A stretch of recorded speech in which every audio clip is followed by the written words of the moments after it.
wala lang, trip lang. Wala din kasi kung maisip kung anong luto yung gagawin ko dito sa tahong. Kaya eto, naisipan ko gumawa na lang ng pangmeryendang pasta. Simple at saka mabilis ang luto lang to mga trops. Madali at kayang-kaya nyo rin gawin to mga trops. Lalo na kung mahilig din kayong kumain ng tahong. Tapos ayan, syempre ako itatry ko rin kung marunong pa akong kumain ng tahong dito sa Philippines. Grabe, ang sarap. Saka ang presko pa talaga ng mga tahong dito. Kaya saktong-sakto to dito sa ginawa kong pasta. Kung paano ko ginawa, tara, panoorin nyo mga trops.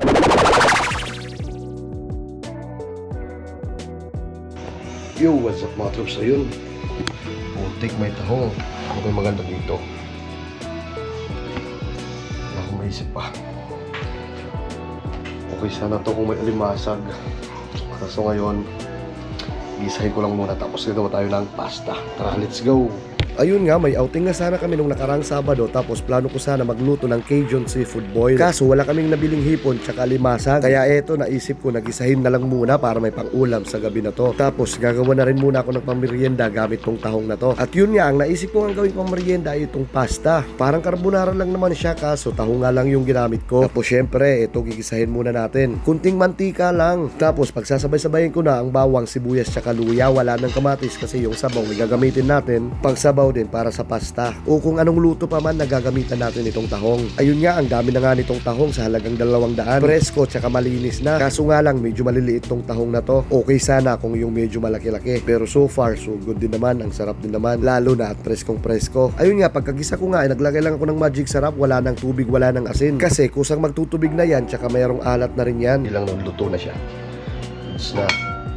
Yun, tamang-tama. Bukang-buka na. Tapos tingnan natin kung sabaw. Ayan.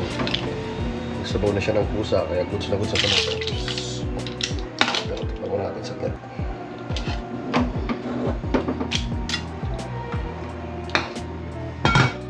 Goods na. Kaya na natin ito. Creamy ng water.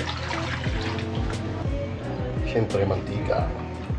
Ayun nga, nung bumuka nga yung mga tahong, ibig sabihin nun ay luto na. Tapos eto, pakulo na kagad tayo ng pasta. Kalahating kilo lang tong ginawa ko. 5 lang naman kami dito sa bahay nakakain. Tapos nang goods na goods at al dente na nga yung pasta, ay magigisa na tayo ng para sa magiging sauce natin. Ayun nga, naglagay lang ako dito ng mantika tapos ng butter. Syempre, para hindi masunog yung butter kaagad, kaya naglagay ako ng mantika bago yung butter. Tapos ayun nga, bawang sibuyas tsaka itong mushrooms lang. Paborito ko nga rin pala yung mushrooms, kaya ayun, inubos ko na yung isang lata ng mushrooms. At syempre, para lasang-lasa talaga yung lasa ng tahong, ay itong ginisa tsaka yung sabaw nitong tahong ang isasabaw natin dito. Pero hindi natin lalahatin kasi medyo maalat. Nagdagdag lang ako ng tubig tsaka ng evap milk, tapos itong cream of mushroom powder na tinunaw sa tubig. Tapos nung nakuha ko na nga yung consistency ng lapot na gusto ko, ay agad ko na rin inuhulog itong ating pasta. Kunting halo-halo lang hanggang sa manuot ang lasa, pero hindi natin masyadong patutuyuin at goods na yan. Tapos may nag-request nga na gusto niya yung cheesy bake na tahong. Kaso wala kaming oven kaya dito na lang sa kawali. Tapos ayun nga, naglagay lang ko ng cheese, kunting Cajun powder tsaka garlic powder. Tapos dito sa kawali, maglalagay lang tayo ng kunting tubig tapos takpan. Naglagay ako ng kunting tubig para mas madaling mag-melt yung cheese. Tsaka para hindi masyadong masunog yung kawali. Tapos ayun na nga, goods na. Kaya eto, plating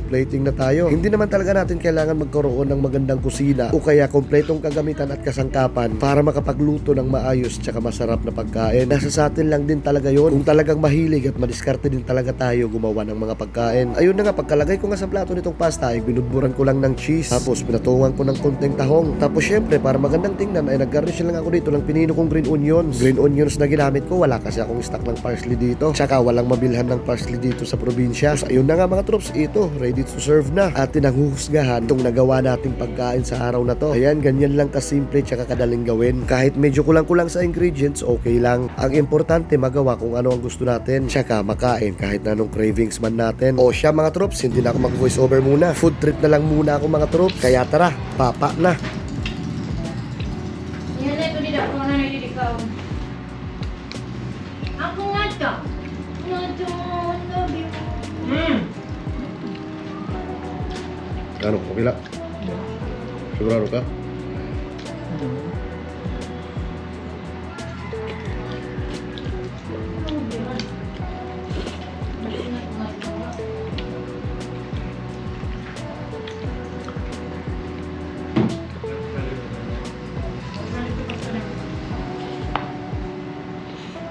Hindi ka makaubos. Walang lahat na dito. Hindi ka makaubos. Tahong dito, tahong. Ay. Ay, basta nga bumusukot ko.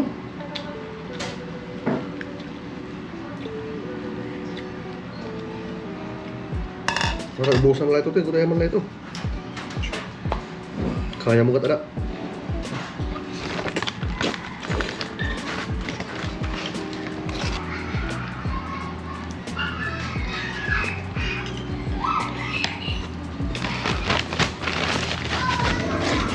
Ano po na ni? Tapos pandesal. Para slice bread. Oh.